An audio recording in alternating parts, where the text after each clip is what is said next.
Check 1, 2.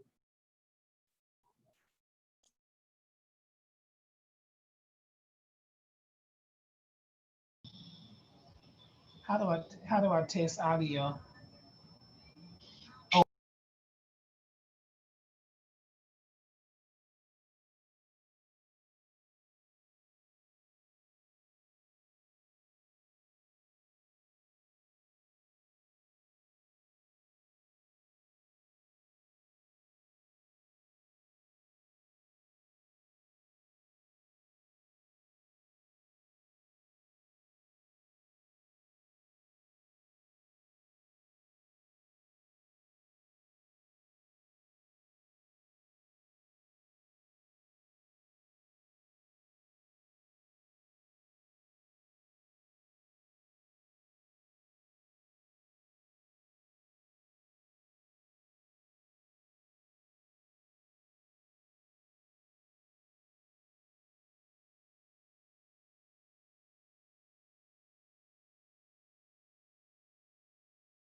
You're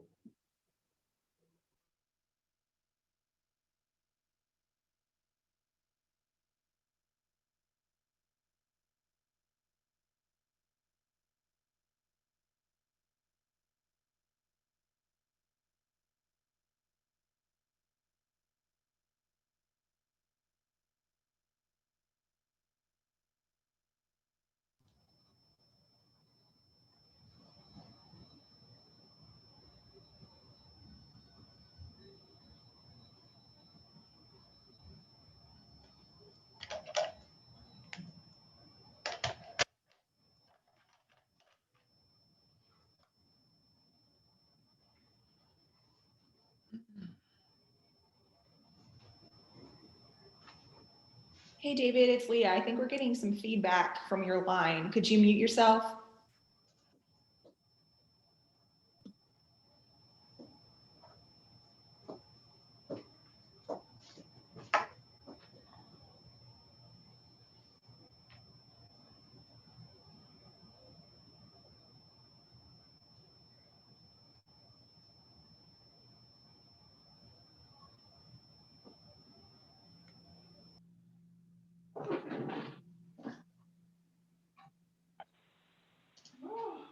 Good morning. Good morning. Good morning. Do we have enough to get ready to start, Leah? I think we do. I think I see you. Lou's on the line. I believe Kai Stanton just joined. So that's 3 of the 5. So that's a quorum. Okay. Is Tia Latrell or Victoria on? Not yet. Okay. Well, even still, you have the numbers you need. Okay, good. Okay. Good morning, everyone. Good morning. Can we start with, okay, good morning. Welcome to the Nevada State Board of Cosmetology's hybrid committee, subcommittee meeting. Today's date is January 14th, 2021. The time is 9:02 a.m. I would like to start with the roll call, please. This is Kai Stanton, board member for Hybrid Committee. This is Lou Suarez, board member for Hybrid Committee. And I'm Gwen Bramo, board member. Thank you. The mission of the Nevada State Board of Cosmetology is to protect the health and the safety and welfare of those that obtain cosmetology-related services through quality testing, licensing, inspection, and education services that focus on consumer protection. Do we have any comments from the general public? The comments need to be limited to 3 minutes or less. The item could or could not be posted to the agenda, but there could be no rendering a vote or no action taken on that matter unless it is on the agenda. Do we have any comments? Oh, I'm sorry with roll call. I see we have some staff. I apologize. Can I have staff to introduce themselves, please? Gary Landry, Executive Director here. Adam Higginbotham, Deputy Executive Director. Leah Easter, Chief Compliance Officer. Maggie Adams, Compliance Specialist. Lisa Nguyen, Compliance Specialist. David Scarpelli, Inspector. Good morning, everyone. Please forgive me. I apologize. You have to stop me when I get on the roll. No problem. Okay, so do we have any comments from the general public? Okay, since there's no comments, agenda item number D, the Hybrid Education Committee is to discuss temporary and/or permanent changes to NAC 644A.618 and/or NAC 644A.678 for possible recommendation to the board to allow theory, practical training to be done outside of a licensed school of cosmetology for discussion and possible action. And hi, Gwen, this is Leah Easter. So that agenda item's on there just as kind of a catch-all per Justin. So if you don't have anything specific and you just want to move to the next item, which kind of covers that, you can do that as well. That's just there to be safe so we don't go outside of the scope of the meeting. Okay, do I need to have a motion to? Nope, you can just move on. Okay, we're gonna move on to agenda item number 2, right? The Hybrid Education Subcommittee to develop language to modify, right, the NAC 644A to include language that would allow the board to vote on remote practical learning when the governor has issued a state of an emergency in Nevada. The finalized language will be brought before the full board and at the upcoming meeting for discussion and possible action. Have all the committee members had an opportunity to look at the emergency regulation language? Yes, this Is is there Board any- Member Kai.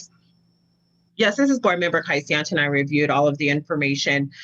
Everything that we discussed on the last meeting, I find that it is all there. It was very clear, as well as breaking down the information as far as the aesthetics program, highlighting all areas, which I highly appreciate staff being very thorough and making sure all of the verbiage we requested is present. They did a great job. Any other committee members on the line that want to comment? What about you, Ms. Luce? What did you see in the language? Did you get a chance to, you have any comments? I did not get a chance. I don't even know where it's at. I'll be honest with you. Okay, well, we're gonna give you just a couple seconds so you can look at it. When you go to the, do we have the emergency language there that was posted, Leah, for Luce? It is. It's on the website. It's the document attachments. So it's for the public, and then for the board members, it's in your actual packet.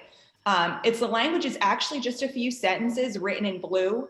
And I think that's what you're looking at, right, Gwen? Yes. Okay, yeah. It says, except in a state of emergency is declared by the governor. Correct. That's correct. And so everything in blue would be new language that would be submitted. Everything that's already there is already in the law. So the blue is just added. So it's really just a few sentences. Correct. It's just a few sentences. And that's the document we initially sent in for the emergency. But because we haven't heard back, I think we're trying to use that now to send in for permanent. Yeah, I'm good with that. I think it's pretty simple and to the point. Yeah, it was, we had help from Justin too drafting it. So we're hoping that when it goes to LCB, they'll think it's consistent with the language we already have, and hopefully that won't delay us. Yeah. Okay, I'm good with that. Do I need a motion to accept it? Yeah, you can move to accept it. I think that's fine. Okay, so there's no other new board members on any other okay, I mean, at this particular point, we're gonna go ahead and actually take a vote on it. Can I get a motion to accept the hybrid emergency regulation language? This is Kai Stanton. I'd like to make a motion to accept the hybrid education for emergency regulation language for future use accordingly. I second that motion. This is Luis Suarez. I second that motion. Okay, wonderful. All in favor? Aye. Aye. Any opposed? Motion carries. Thank you. Okay, so now we're going to, okay, for some reason, I keep getting stuck here. Okay, let's go to, next we're at agenda item number, is it 3? Yeah, we just did 2. The Hybrid Education Subcommittee to discuss which practical hands-on cosmetology services may be safely and effectively performed through the remote learning for discussion and possible action. Have any of the committee member and board members had an opportunity to take a look at the practical that was submitted? Well, I did, and I think it's, I think it's going to be difficult to say like you can do, I think we should leave it up to the schools to decide what practical can be done at home with the understanding that it has to be done on a mannequin and it has to be done without any chemicals. So for example, you could do, a touch up with cholesterol, or you could do a facial with cream.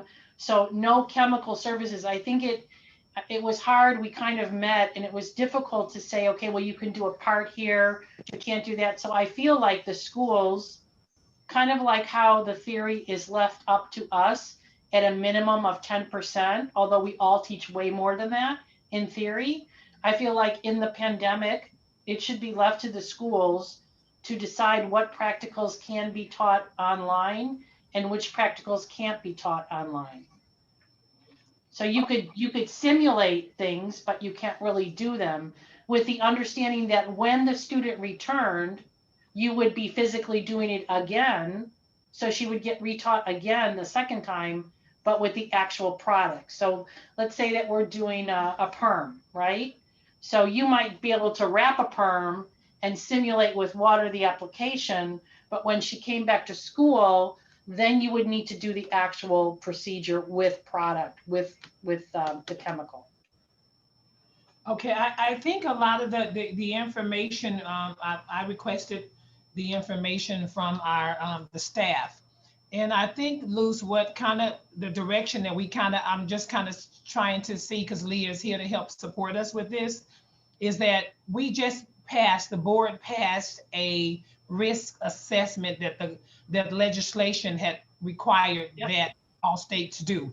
So in our legislation, because it was requested of us, those that services that was risk were approved.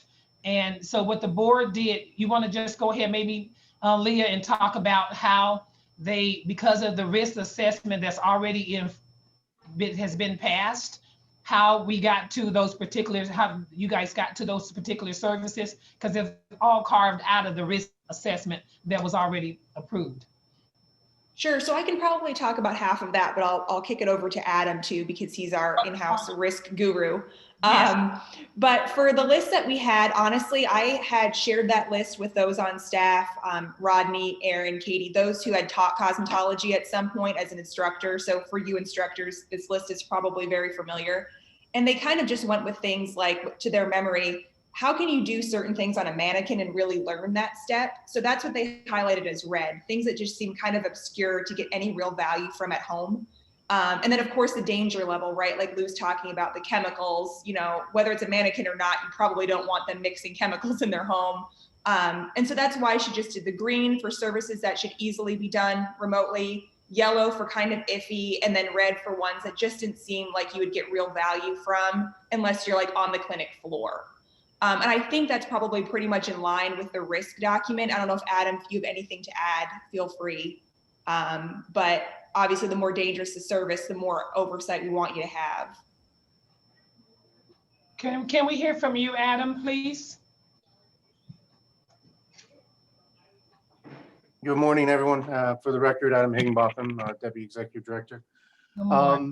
For the services that are highlighted, let me find the color. The word he just said was color for everybody not from West Virginia. Yeah. The color. The ones in red, those tend to pose, if I'm looking at the list correctly, is green, the ones that would be permitted, and the yellow would be possibly, but the red is more risk. Any of the ones with the risk that are highlighted in red, it appears that there are either a chemical being applied to it or a sharp tool or implement that would be utilized that could cause a malpractice or safety risk. From looking at the list, it appears that it's highlighting the risks that would be more focused on malpractice safety and product reaction risk. And it seems to fit in line with the risk document. Thank you, Adam. So my concern is that if we step too far out of what we already have as high risk, that it might not get passed because it's not, because the LCBD has to do the final review. We submit the documents to them, and what we don't want to do is take a chance of not having any practical being able to be done, because we don't even know yet if there's going to be pushback from Assembly on the Assembly side or the Senate side, because they do the final approval. We can submit the documents and say, this is what we're looking to have approved, and then they might come back and say, there's going to be no practice at home. So if we felt that, and this is just me speaking, and I'm one vote, and I just think that if we stick with those that less risk, we'll have a better opportunity to get it passed through legislation. If we start saying services that they can do and they learning to do them, who's to say, well, we know our students are super crafty anyway. I just feel like I'd rather have a pass and we see what the results are than not have a pass at all. That's me speaking. So I would like to hear from you, Luce, or any other the committee members. Brian Baltazar just got on. Kai Stanton, she's on. So I would just like to kind of hear from you guys, and then we can hear, if possible, from some of the other owners or directors. Well, so for me, when I look at, let's go by program, let's go by aesthetics to start with. Removal of body hair, application of false eyelashes. I agree with that wholeheartedly, that those are high risk. Lightening of body hair, use of electric frequency devices, again, agree 100%. But I do feel like the other items in yellow can be taught. The practical part of it can be taught, in the sense that they would not be using real products, they would be using cream. And as we go down, you know, as far as massaging of the body and treatments of the skin, we're really talking again about the theory part of it there. Arching of the eyebrows, you know, showing them how to map out an eyebrow, you know, those are all things that are practical, but we're not really doing them in that sense, because there's no product involved in actually removing any of the items because of the sharp instrument. When we go down to nail tech, you know, I think manicuring and pedicuring procedures can be done. Even on our girls get a hand that is you can attach to anywhere, and it has fingers, and so you could totally simulate manicuring. Manicuring and pedicuring, we know, are exactly the same. So I feel like all of those are okay. And when I get to hair designer, I agree with everything except for hair coloring. I think there should be, when we teach hair coloring in our freshman mod, we don't use color, we use cholesterol. So I think the application again of how to do it, you know, can be simulated with product, and not necessarily, you know, teaching to color hair. But even as far as foiling goes, you know, you could totally teach that with non-chemicals. So I agree with almost everything except for those couple of items. And to take it a step further, in our meeting that we met with the other schools, one of the girls from Paul Mitchell, and Annie, you can speak to this perhaps, you know, I thought what they did was really great, is they created a take-home package, so to speak. So what I took from it was whatever module they were doing, so as not to cause undue stress on the student to go out and buy supplies. The supplies that you would have used for consumables in the classroom were then, you know, given to those students either by mail or a drop and pickup. So I feel like I agree with almost everything except for a couple of things as far as what you can and can't do. Yeah, that's my opinion. Gwen, if I could interject too, just for procedural clarity. So Justin and I have been working together to figure out next steps from here. And I have in front of me the admin rulemaking book. So when I'm actually going to submit the packet, once we get to that point to LCB, they're getting from us and asking for very little information. So that language in blue that everybody felt pretty good about, they're going to get that. They're going to get a small business impact survey, and that's all they're really getting. So all of this that you're talking about now, you know, once they approve our rule change might come into play and you guys say, okay, how do we want to do this safely? But I don't think LCB is going to review this to any extent. They're asking for very little, almost legal things that really, they're not going to tell us how to run our industry, right? They're going to defer that to you all. So I wouldn't get super stressed about LCB because I don't think they're going to see this highlighted list. They're going to leave that to you. Okay. Thank you, Leah. But my, I'm going to give you my opinion, but I want to hear some more comments. I think the list is awesome. The list came from actual people that has been in the field educating. What I don't want to see, and I don't want to make an influence, but I want to just hear some more, and I'll talk in the end. Can I have anybody else's comments? Any other comments? Brian Baltazar, and sorry, I just wanted to, I guess I was a little late.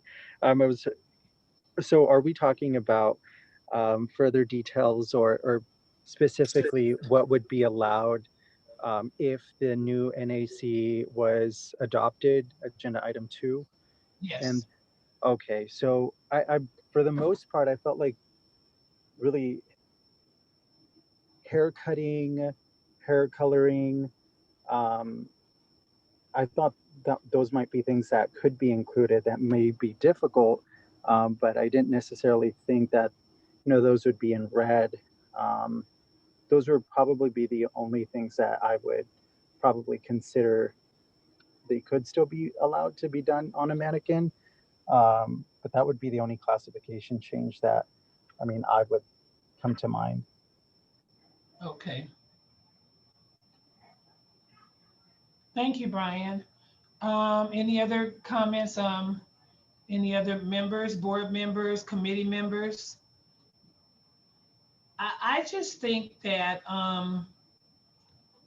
there's a lot of services that they can do and they can do safely at home. But I want to be able to uphold the staff's recommendation on the services in red. I think they're risk factors. I think the students need to be taught in the school to a certain extent. What I don't want to see, and I'm going to have I will have the information for the committee. I did Leah. She's so sweet. I appreciate you so much, Leah. At the last minute, I wanted to, during COVID, I would like the committee to have what it looks like for March of 2019 to December of 2019 pass and fail. And then I would like to see March 2020, December 20th pass and fail. From what we're seeing as a board, just even with the last meeting during COVID, and I know I had a situation with one of my students, she took the test multiple times too. Their students I want to know first timers that's not passing, just even with the written. There are students that is resulting to cheating on the exam. You know, they just passed it, just taking the exam 2-3 times. And I believe that there's a lot more students than 2019. So I just would like for us, before we make a final decision on these services, is for us to get the numbers just to see what it's like on the written side. You know, practical side, we do that. We do that in the schools. But when it comes down to the overall student and the students learning, we just want to make sure that they're successful at it. I'm just not quite sure where we are with the theory portion. I think, or did we talk about the theory portion today, Gary, or are we going to talk about the theory portion another day? The theory portion is on that list. If you look down on the list, the last item is usually theory. Okay, like on ST, it says theory hours, 150 minimum. Okay. Nail Tech, it says theory hours, 150 minimum. And Cosmo theory, 250 minimum. So theory hours are there, and it's highlighted in green because those are allowed to be taught remotely right now. Okay. So if if we could not make a vote to move forward with the practical services until we can get the results of what it even looks like with the students during COVID, actually doing online learning. I think that's important as well. This is Kai So- Stanton. I'm sorry, was somebody gonna talk? Go ahead. I was, but that's okay, Kai, you can go ahead. Okay, thank you, I'm sorry. Okay, That's okay. so I just wanted to, just from a student, because I hold a Cosmo license, and from a student's perspective, when I was a student many moons ago, I had some challenges, and I am very blessed to have my instructor there. I know I had some challenges regarding hair cutting. That 90-degree angle cut was not my friend. And I am very grateful that I had an instructor present to show me the difference between the 45 and to adjust my hands accordingly, things of those kind of things. I personally know hair cutting is not the easiest thing. So that was one of my biggest concerns. I'm okay with the rest of them, just as our board member and Brian suggested with everything else. I do concur regarding the chemicals, things of that nature, utilizing electrical equipment. But I must say, and I just really want to highlight this, going through COVID in this time and seeing the difference between the pass and fail on practicals and the pass and fail on written is very important for us to see. Students are becoming so intensively desperate and passionate to pass that they're committing acts that will cost us some major issues financially and otherwise in the long run. And so we need to seriously take a real sobering look at that and what those results look like and what's coming before the board as of currently. If there's a small little hole in there that we can fix, I would like for us to take a look at that and see that and what the students' effect is. I know that it does affect, retention does affect the schools. Passing and failing rate does affect the schools. And so those are my concerns regarding making sure this list is correct and what the students can actually do versus what we think they can do. So I would like to see those results, Madam President. Thank you. So this is Luz Suarez, and I have a little different take, and this is coming from the students, not coming from my opinion.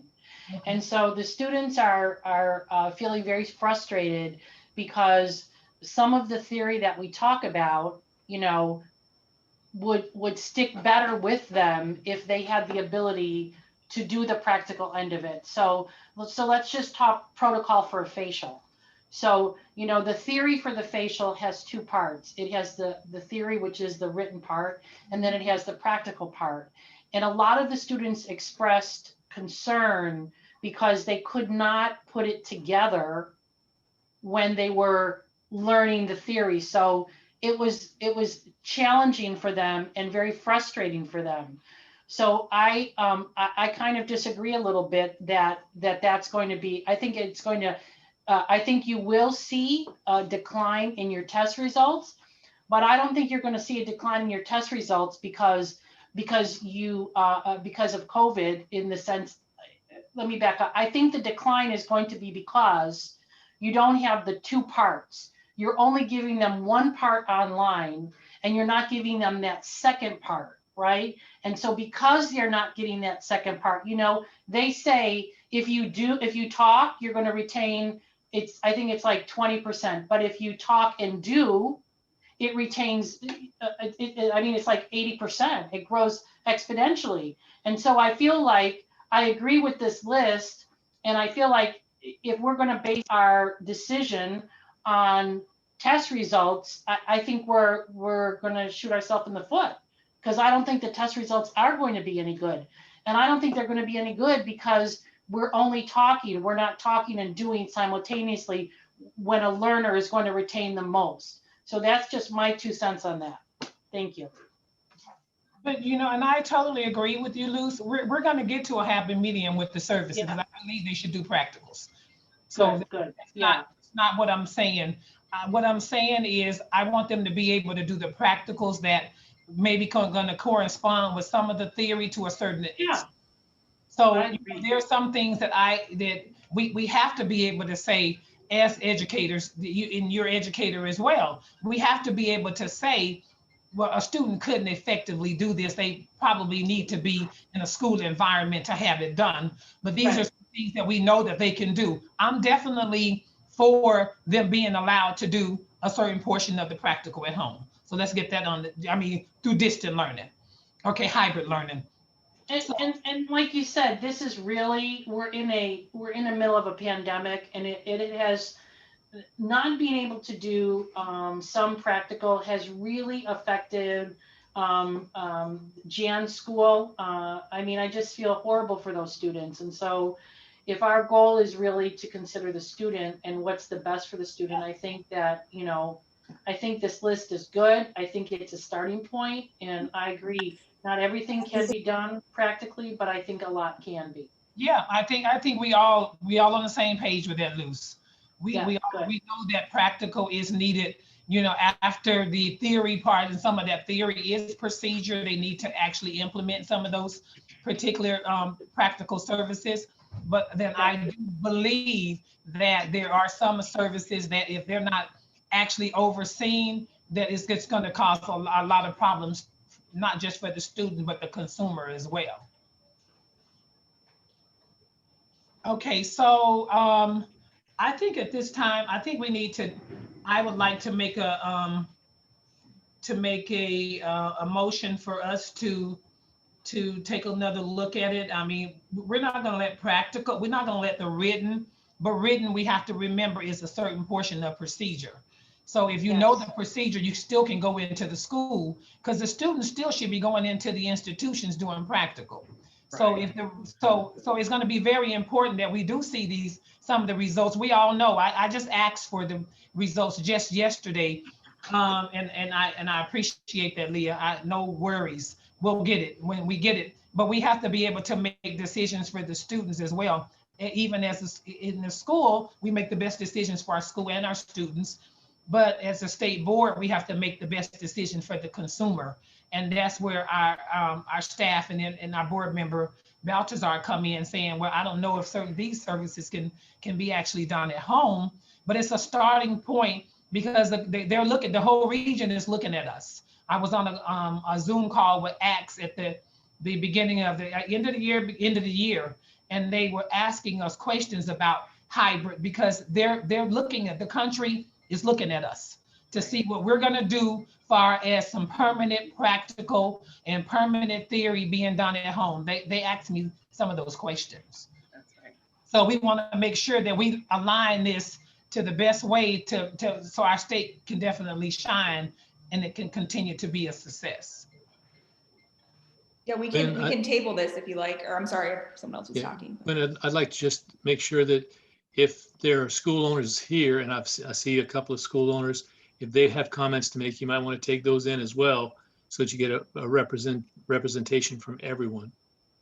Okay, that's wonderful. I see a couple of schools on. Can we just kind of hear from all? I would like to hear from all the schools that's on the call. Glenn, excuse me, Glenn. Yes. Candy Dunham from Academy of Yes, Hair good Design. Good morning. I missed the beginning of this call, but we're discussing all this. This is just going to be for emergency during the pandemic or any other emergency that arises. Am I hearing this correct, or is this going forward to do hybrid learning forever? Well, what the staff is recommending, or what's being recommended on the table is making sure that if there's ever any changes, we haven't voted, full board has to vote permanent, but we want to be able to make sure that we have something in place in case there is another right now, because we don't know how long this is going to last. And, when there is a disaster or the governor has declared a disaster. Am I correct, Deputy? Executive Director? Sorry, Gary. Yeah, that's correct. So the language of this would only kick in for remote practical if and when the governor has a state of emergency. So for some reason in my mind, I want to say flooding, which probably won't happen in the desert, but COVID-19, other emergencies, and this would kick in and you could go to practical. But on a typical, like we say, a bright sunny day when there's no state of emergency, it would be business as usual in class so far. Thank you. And then my next question is there a limit on the amount of hours they can do outside the school? As far as practice, Right. an hour wise or whatever? Okay, so I think, Miss Sandy, were you able to take a look at it on the website of all the services that was recommended that's in red and yellow and green? I did see that, but I didn't see if there's a minimum or maximum amount of hours that can be done outside of the school. We still have to vote on that. Oh, okay. I'm sorry. I'm behind this. Do you have any questions or concerns about the list? Because that's what we're talking about, of the services that you feel that you would like to implement, that you would like to see implemented across the board, because we would have to do it across the board. So are you okay with those services, or you think there's some services that in red that they should be able to actually perform, or you're okay with the list? What's your take on it? I'm so sorry, but I'm going to have to review the list better. I just sort of glanced at it. I get into it, but I think one of my teachers, I think my educational director, Darcy, I think she probably has more information. Okay, she's here on the call. Hi, Darcy, can we hear from you?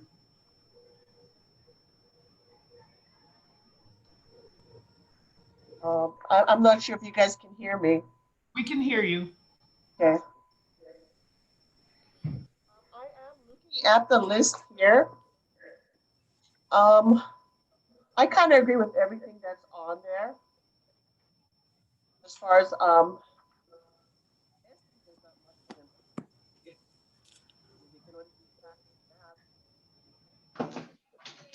Okay, Darcy, you're breaking in and out. Sorry, can you hear me now? Yes.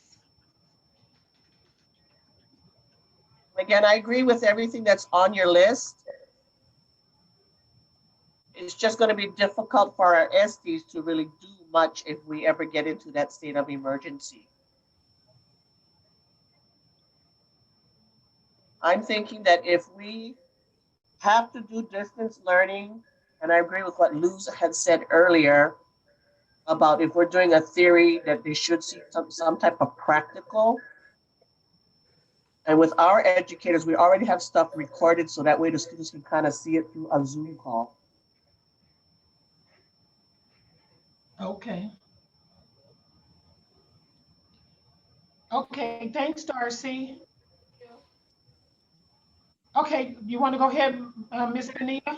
Yes, ma'am. Hi, everyone. So I just wanted to just put my 2 cents in. I think that first, let me thank you for your time in putting this subcommittee together, because, you know, if COVID hasn't taught us one thing, it's taught us a whole bunch of stuff. And one of the things is, in this situation, if we operate in the manner in which we, you know, are now, with regards to not allowing some practicals, once a student gets to so far in their program, you know, the percentage, they either end up becoming drops or they end up having to go on a leave of absence. And so if we can, you know, get everyone's mind wrapped around the fact that there are some things that the students are already doing at the house that is just enhancing their program. So they're already practicing color applications, whether they're using, you know, simulated or not.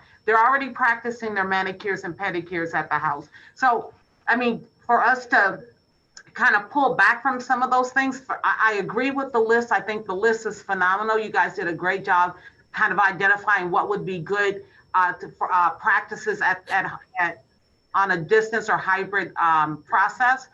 So I would say for us at Euphoria, for our students, they are eager and hungry to get some of that practical done. Not everything as you've identified, but most certainly there are some things that could keep their processes going. So that's my 2 cents. Thank you so much for your time. Yes, awesome. Thank you. Annie, I know you have a comment. You look like you just ready to. Yeah, I'm sorry. I have a meeting that I need to get to, and I apologize, Lou. As you said, Annie from Paul Mitchell, you can speak to this. Then my son's AirPods connected to my iPad, and I lost everything you said. So the joys of taking a meeting from home. But anyway, I just wanted to reiterate again that we're not asking to use chemicals at home on an actual person. So absolutely, I look at the list and I see the 3 colors, but you know, one of the things that you guys have on there is even just the eyelash extensions. We teach eyelash extensions on a mannequin. It's a practice that we do in school. We don't do those services. You know, obviously if you have a skin program, maybe you're doing those services in school. But again, so that, you know, the reason that you guys have it under red is because of the sharp implements. Well, again, it's on a mannequin. Everything that we would be saying is so as they can follow along and keep engaged. So it's on a mannequin, it's with cholesterol or water if it's a perm, like Lou says. It's so as they can still follow along at home. And then when they're in the school, they can actually either do it again with their instructor side by side on a doll head, or if we're taking clinic guests or, you know, on one of their peers. So again, we're not asking for them to complete their whole program online. It's when they're at home doing their theory that they can also do some practical. And absolutely, I agree, looking at the test results and scores. But again, I think you're going to find that some of them possibly are lower because they've not been able to do practical for the last 9 months. Yes. Right? So they've not been able to follow along. No, I actually asked my instructor yesterday who does our final phase program and our testing. She's, you know, she's in charge of that whole area.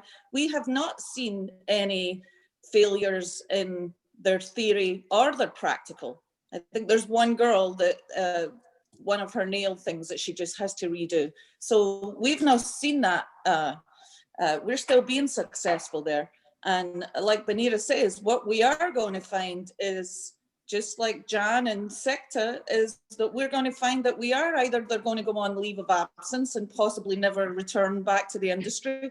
And, you know, now they're stuck with student loans, all of the things, or they're, you know, or drop from the program again because we weren't able to allow them to simulate a perm, allow them to use cholesterol to do root touch-ups that kept them engaged in their hands and hair.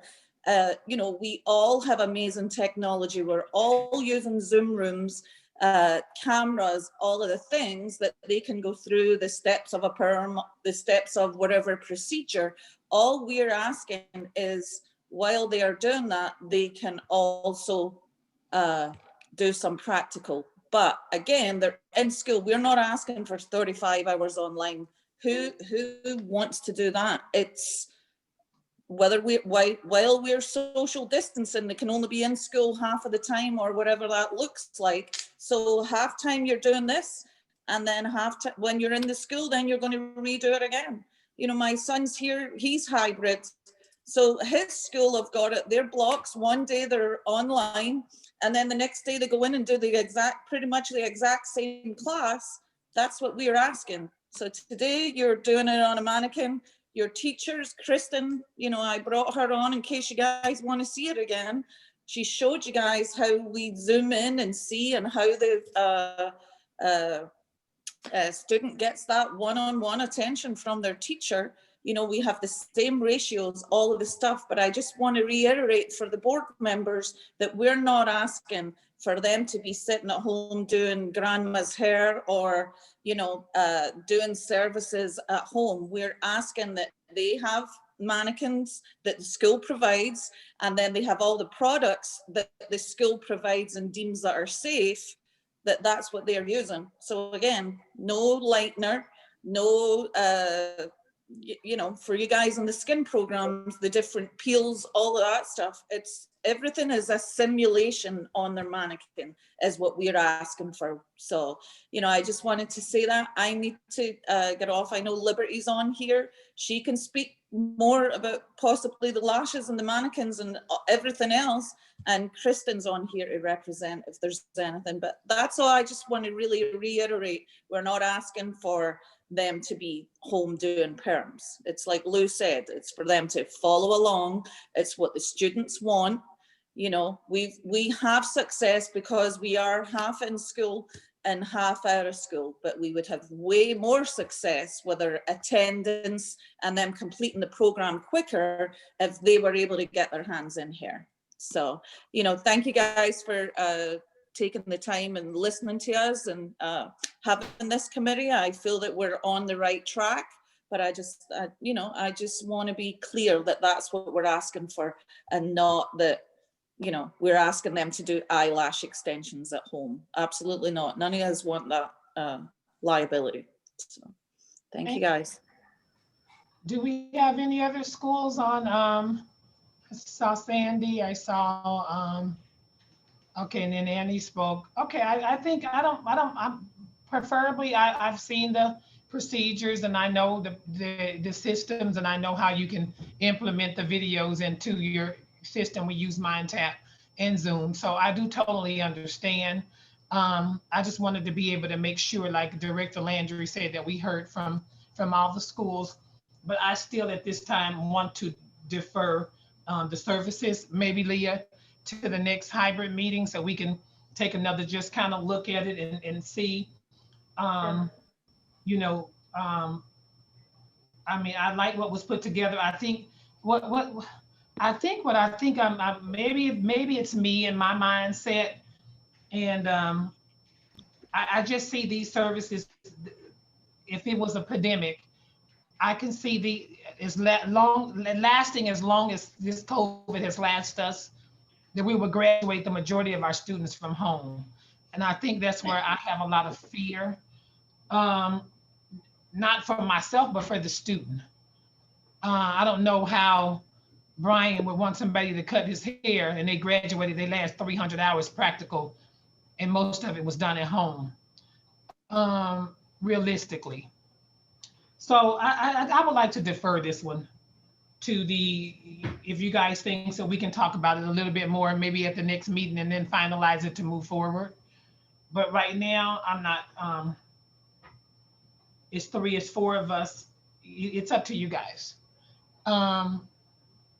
What do you want to say, Kai? I would like to defer that with a little bit more review accordingly. Like I stated before, I think that everybody's pretty much on the same page with the communication as far as what their concerns are for the level of success for each student. Each student does understand their process and the success rate of what they've had so far, and understanding that this is all new to the table accordingly. I think it's important that we are very thorough in you know, what is best for all of the students for the state of Nevada as a whole. So I do agree with that. I will be more than happy to make that motion unless there is any objectives at this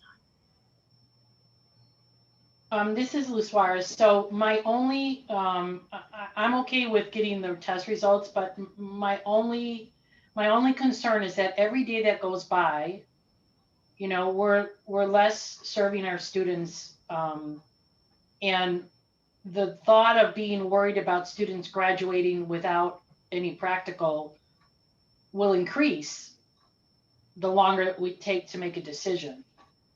Is my take on it, you know, and keep in mind that the students are getting their practical because right now they're 50% online and 50% in school.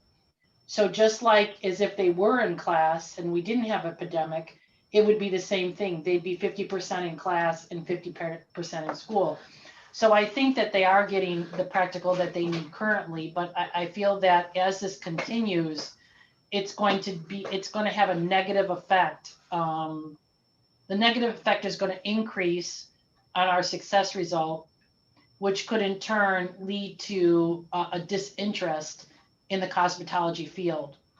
So I'm thinking about Blockbuster and Netflix, and if Blockbuster hadn't changed its business model, or did change its business model, perhaps it wouldn't have gone out of business.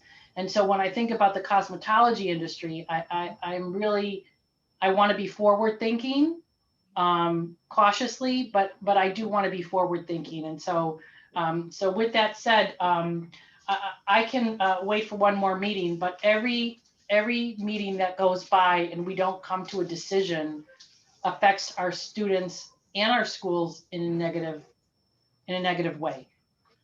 Can I say Thank you. something? Madam President, this is Kai Stanton. I think the conversation is getting kind of lost. I think we need to clarify. Can we clarify? Yeah, because I think Luce is addressing test rates. So I don't think that was the conversation. So can you clarify, Madam President? Okay, yes, I wanted to clarify too, for all those that are on the call today. Luce, we have already submitted to the governor to be allowed to use practical. This is what we're doing here, is setting something in place that's going to be a permanent, whatever temporary situation that's going to go into law. So then I misunderstood, because I thought that this was right. I thought that this here was about passing the hybrid law to continue hybrid teaching with a sidebar of being able to do practical when there is a pandemic or the governor deems it safer to, in this situation. So am I not understanding? Right. No, right. What I want to explain to you is that we've already submitted, the executive director Landry and executive deputy director have already submitted the documents to get the governor to sign for us to be able to be allowed to do practical. Okay, then I misunderstood, because I thought we were waiting on us. No. So once he hasn't looked at it, and since Director Landry submitted it, we haven't heard back from him.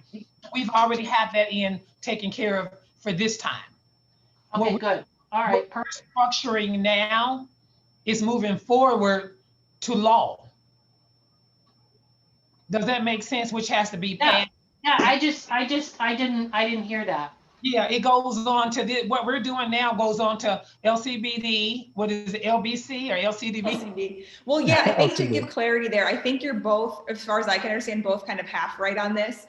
So okay. You're right, that emergency directive we sent in, we haven't heard nothing about, right? So we're gonna go a back way in and we're gonna actually change our own NAC. So Lou's correct, that's what we're doing today. But now Gwen and Kai are correct in that what you guys are talking about now, what services can be performed at home, I don't want to say it's irrelevant, it's not, because the steps that I'm taking on the back end are just going to get that language in blue to be passed. So we're going to move forward with that no matter how long y'all want to talk about the colors in the list or whatever. Okay, so it's kind of both at the same time. So the fact that we're going to table that isn't slowing down the process at all. I'm still moving on my end.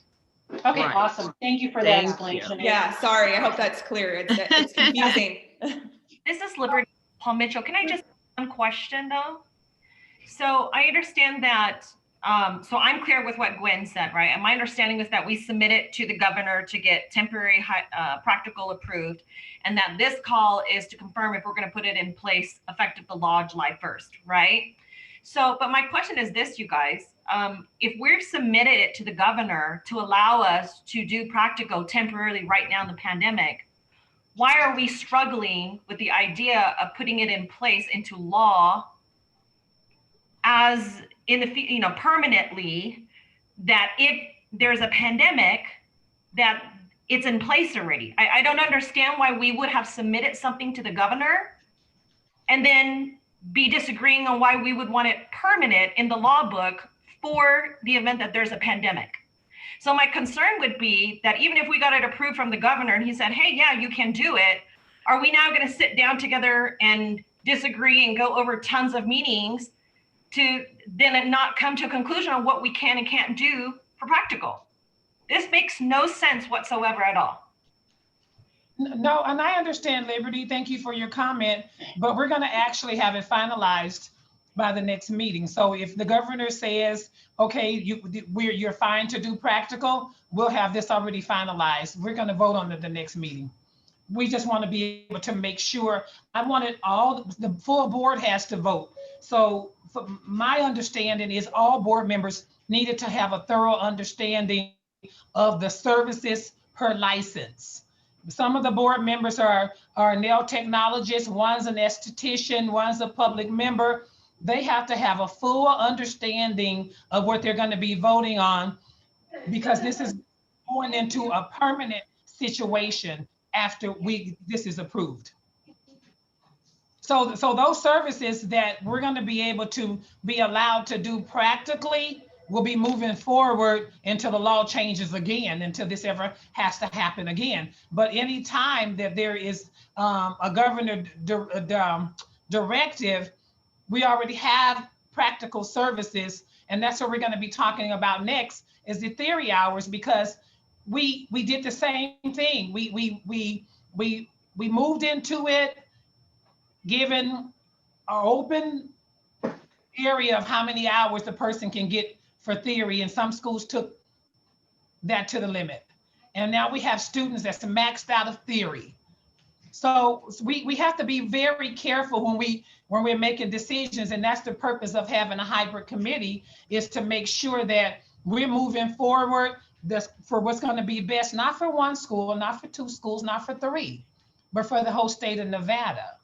Sure, I and I appreciate that, but what I want to make sure is, because when we talk about the safety of the community and the students, I totally am on your side with that 100%. But what Lou said and what Bonita said, coming not from a student perspective, from a school administration perspective, Department of Education ceased leave of absences as of December 31st that would exceed 180 days. Many of our students from every school on this call, and this is something the board may not know because they don't run and operate and oversee a school, is that many students have exceeded that. We're sitting here with 1/4 of our student body that's going to be dropped. We're looking at 40 or 50 students that has maxed out their time that's going to be dropped. We are using the model of half in school, half online. However, we can't prevent COVID outbreaks in school. We have a COVID case this week. What option do we give them? And so if we don't strategize, we are running out of time. And so what Lou says, the more we wait, the more we have to discover. And you guys, we started this conversation in March, 9 months ago, right? We're going into 10 months now. So when you hear us frustrated and pressing, is because we're reaching out to you guys for help. We need help. Our hands are limited. We are tied. And so only state board can help. Thank you for your comment, Liberty. I think I very well understand. I'm in the school industry as well, and I understand. We having some of the same issue with our students as well. But when we rushed into the allowing 30, 40 hours, and I've had multiple conversations with the executive director about this, and he understands what has happened. So we have to be able to, if the governor says we do practical tomorrow, then the state staff will set up and say, okay, practical is now, but moving forward, this is what's in law. So we're still waiting. So having this conversation today is only setting the groundwork for the next pandemic. Let's put it that way, because the governor still hasn't signed it. Right. So there's nothing that we can do at this point, but continue to make sure that we have something solid to give to every institution that want to be a part of our state. They will have to be able to follow it, because it's going to go into law. So we're still waiting, Liberty, as well, for the governor to give us the okay to do practical learning. Thank you, Gwen. Okay. Right. So Thank you, Matt. Yeah, so any other comments? Because I'm for the practical learning. Our students want to do practical at home too. But there's nothing that we can do right now until the governor, in which it's been months, and executive director has been following up. When are you going to be able to sign it? Can we get to the governor? But right now, he's not interested in, probably, I don't know what he's interested in signing, but we're hoping that he signed it, at least for the students at sector. So you want to share that again? Because I don't think they were on the call, Executive Director Landry. Can you share again with everybody on the call where we are with the governor's the information that we've submitted? Yes, we submitted the document as prepared way back, I don't know, probably in the March, April timeframe, and submitted it to him. And we've been constantly checking to find out, has he reviewed it and does he have it? I've gotten back that he does have it, but he hasn't reviewed it yet. And that's been the same thing I've gotten back every time I've called. So I don't expect anything to happen real quick, except that now that we have a vaccine and now that there's plans in place on how to distribute the vaccine, I think he'll start looking at more things other than just the vaccine and just what we're going to do with COVID.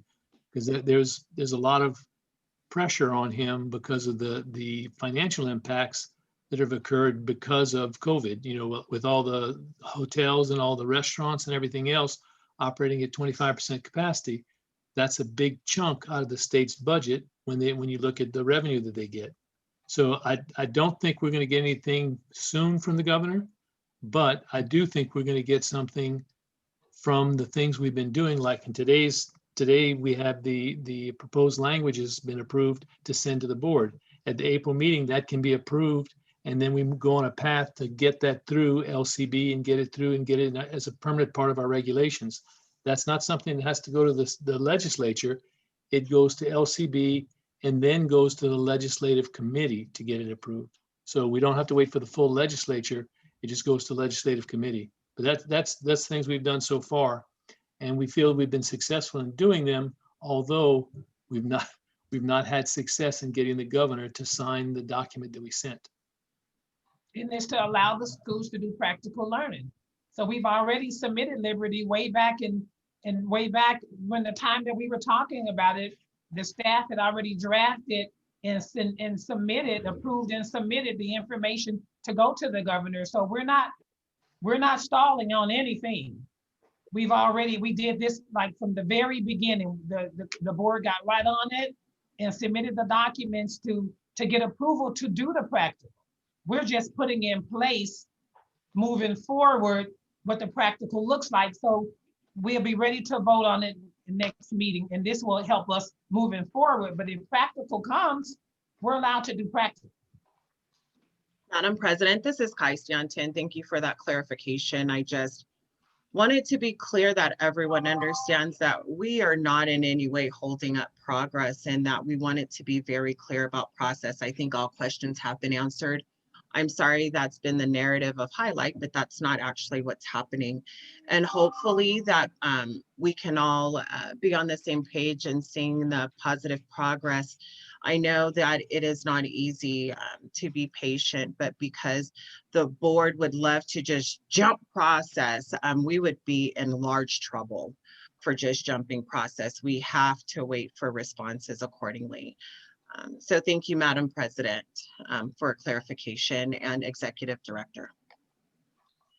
So if we could take a good look, Luce, if you can just, we can finalize these services next meeting. Sure. Okay, just take a good look and we can be able to talk about it, get it finalized and voted on where it can go so it can be prepared and we can have what we're gonna have in law already set. Okay, that sounds great.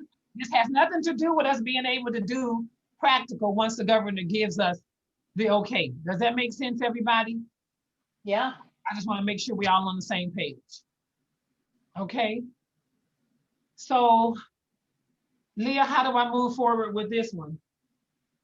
Yeah, so you can table this one and we can put it on a later meeting. I think there was kind of a motion on the table from Board Member Stanton to table this. So I think really we just need a second and a vote.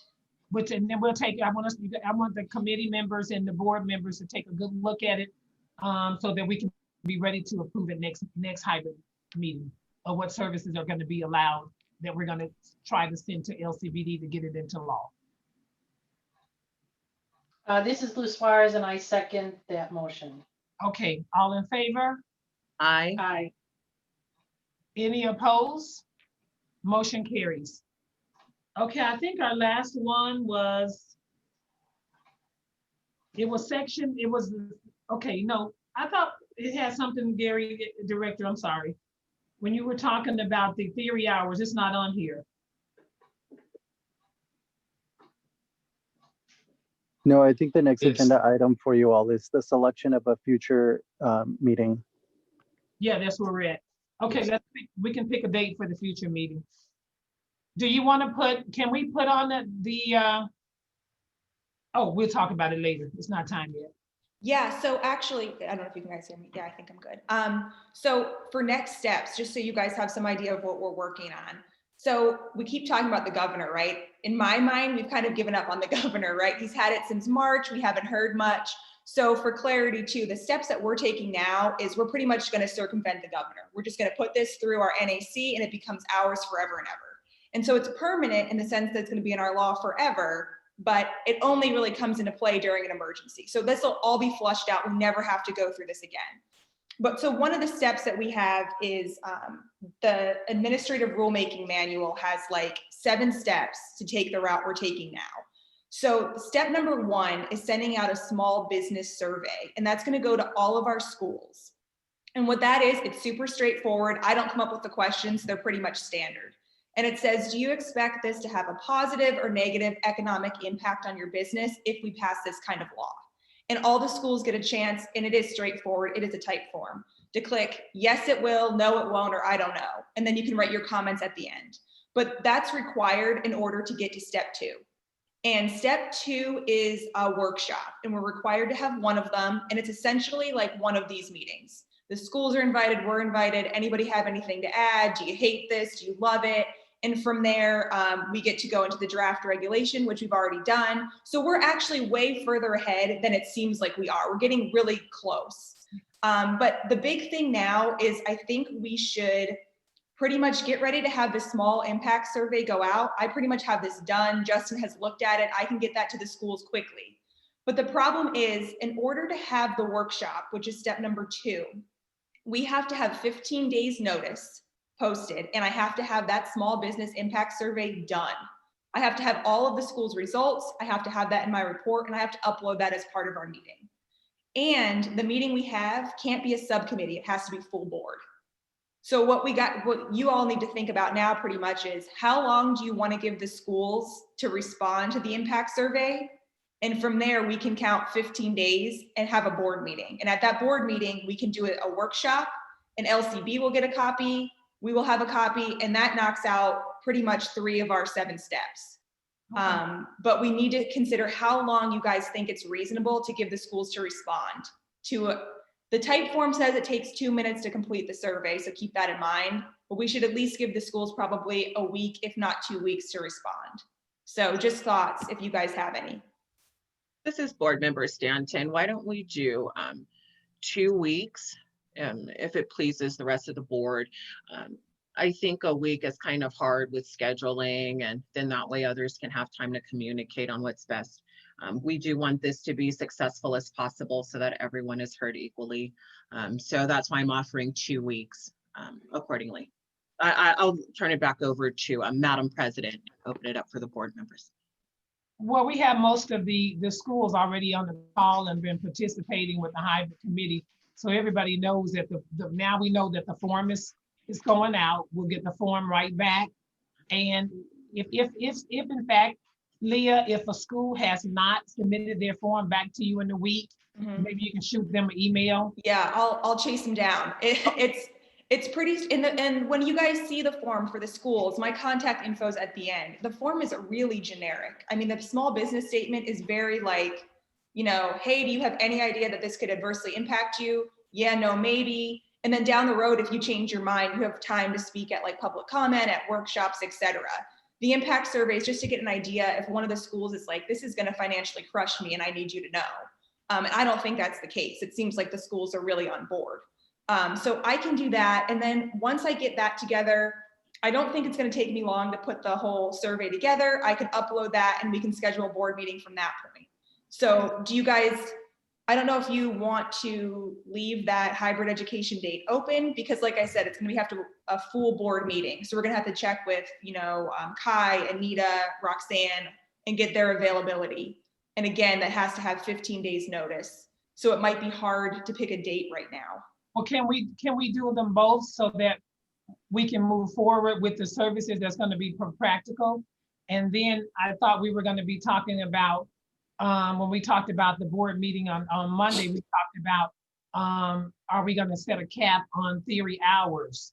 I think when can we do all of it at one time? So if say as the new school comes, and which I think so, I'm not sure, but what I'm hearing is that when we get the survey, we do the survey, but is the survey going to be for practical, or is it going to be for theory, or are we going to be sending to LCBD both? Can we send LCBD both? So LCB is getting next to nothing from us, right? LCB is getting that document that had those 2 sentences in blue. So I think to Liberty's point, everything that you guys are discussing about what services are going to be remote, practical, whatever, LCB doesn't care. You guys can say you can do anything you want, practical or nothing. That's the only, yeah, but so that doesn't affect LCB or this law. That's just what you guys have determined that you want to work out. You guys could say, to Lou's point, up to the schools, you know, that would have been acceptable too, but none of that goes to LCB. That's on you on the back end. 1, 2, if this is correct, press 1. Okay, so Leah, can we, I would like to see the list to be in law. If we're gonna make a list of practical services, it needs to be law. So just to make a comment on putting that into law, I think the fear is that if we get too wordy with or too specific on what we want the laws to say, it really limits our ability. I mean, we can essentially adopt what we're going to adopt moving forward internally, but I think the fear is if we decide to put it in NAC, then it's permanent. And if we ever need to deviate from that in the future, we've essentially robbed ourselves of that ability to be flexible should circumstances change in the future, because this state of emergency may affect us in this way, but who knows when the next state of emergency may affect us in a completely different way. So I definitely understand, Madam President, where you're coming from and wanting to put that in NAC, but I think it really robs us of flexibility moving forward. So I would caution against that. But I would defer to staff on their comments on, putting on that request. That's correct, Brian. And that's the conversation I've had with Justin. So that law, like I said, those blue lines, that just gives you like open reign to say, hey, we've got an emergency. Us as a board can do something about it now. If you start adding, you're going to pigeonhole yourself pretty badly. And I don't know, we're going to have to rewrite it to include all that as well. And I don't know if we want to get that invested. I think the best thing we can do is kind of, you guys do that on the back end. I mean, what you guys determine is still valid. It just doesn't have to be written in the actual NAC. No, I'm not saying that. I'm not saying we need to write them down because we can always modify them. Yeah. Right. I'm just saying that we need to have like a standard, just like what State Board gives us. You give us a curriculum for cosmetology. You give us a curriculum for nail technology. You give us a curriculum that we have to follow the basics. We can add to it, but we can't take away.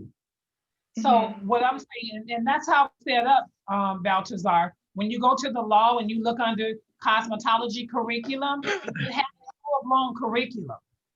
And when you go to nail technology, there's a full-blown curriculum. But I understand submitting to LCB, that has nothing to do with what we're trying to do here, right?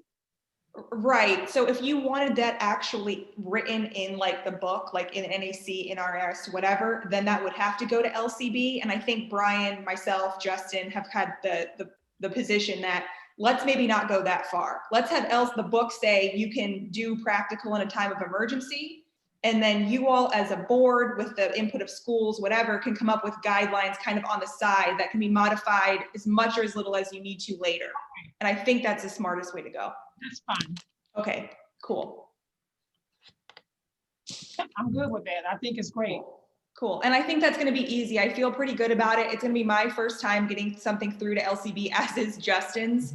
But we've been talking a lot. We've been kind of working proactively to get things done. So I think we can move just as quick as we can to get to where we're going. And I don't think the LCB is going to push it back as it's written. I think it looks really good. I think it's simple.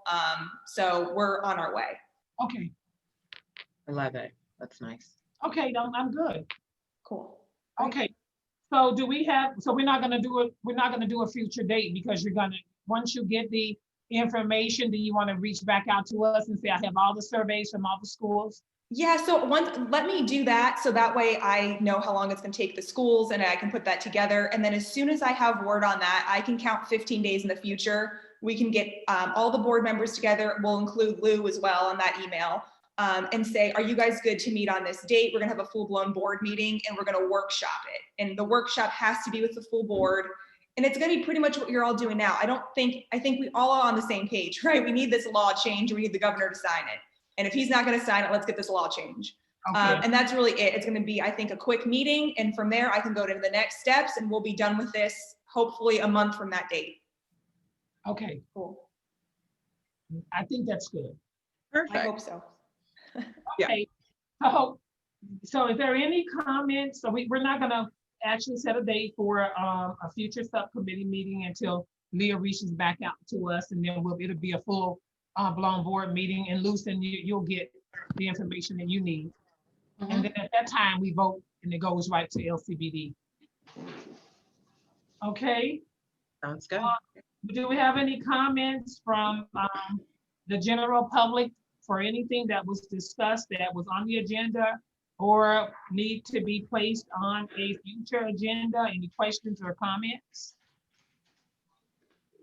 We have any comments from the hybrid subcommittee members? Any comments? So I do have a question, and I apologize. I got on right as you all were on agenda item 3, and I wanted to join on while you were on 2. So I am backtracking a little bit. But in regards to the NEC language, that third section, except in a state of emergency as declared by the governor and upon a majority vote of the board, I was wondering, do we want to give ourselves the ability to declare a state of emergency, or do we want to, again, I kind of want to, I want us to be as independent as possible from the governor, because, you know, obviously he gets tied down with other issues. What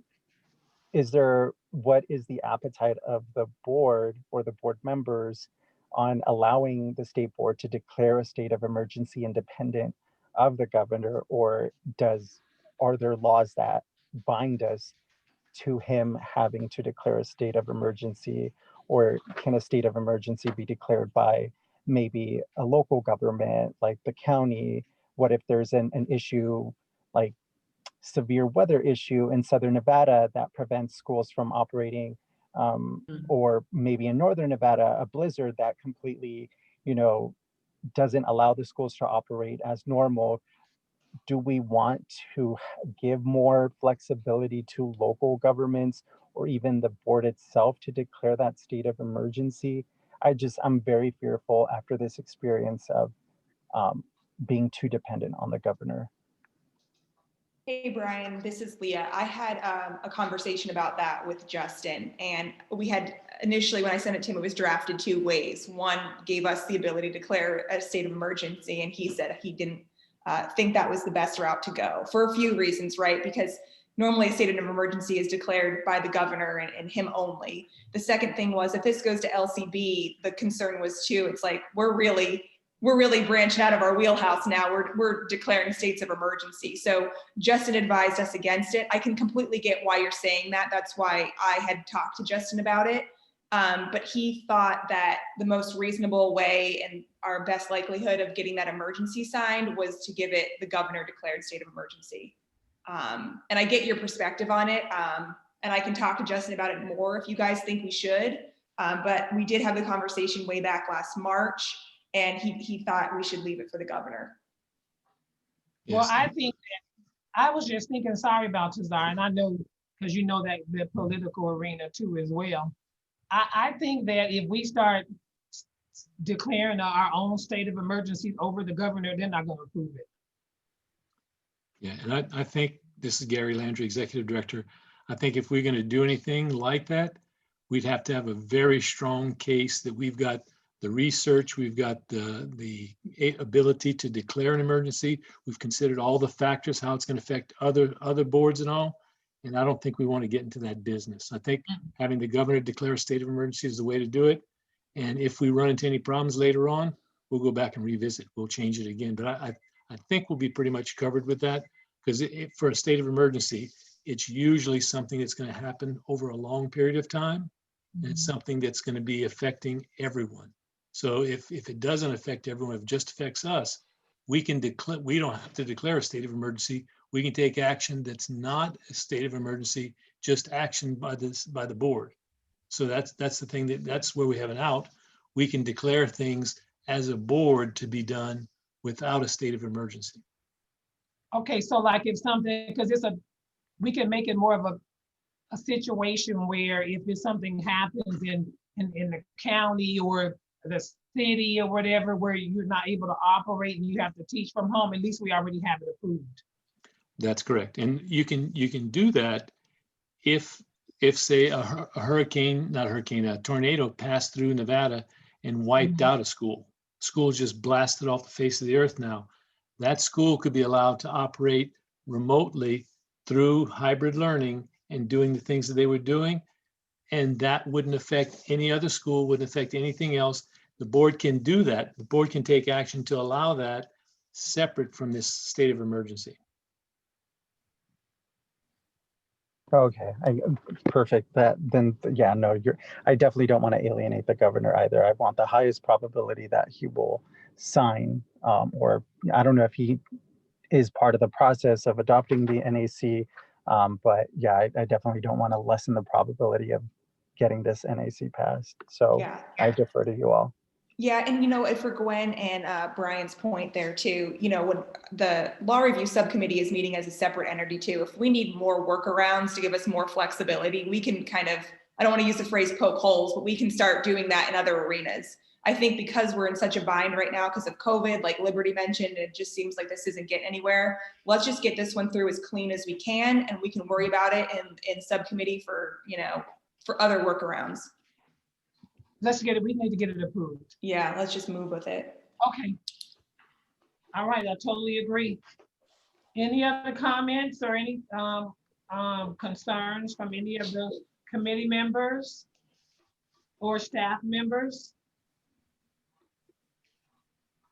Okay. Can I get a motion to adjourn the meeting? This is Kai Stanton. I would like to make a motion to adjourn the meeting for hybrid subcommittee for January 14, 2020. This is Luis Suarez. I'll second that. All in favor? Aye. Aye. Aye, motion carries. Have a good day. Thank you all. Thanks, everybody. everyone. Have a good day. Thank you, Bye. Liz. Bye, guys. Bye. Thank you.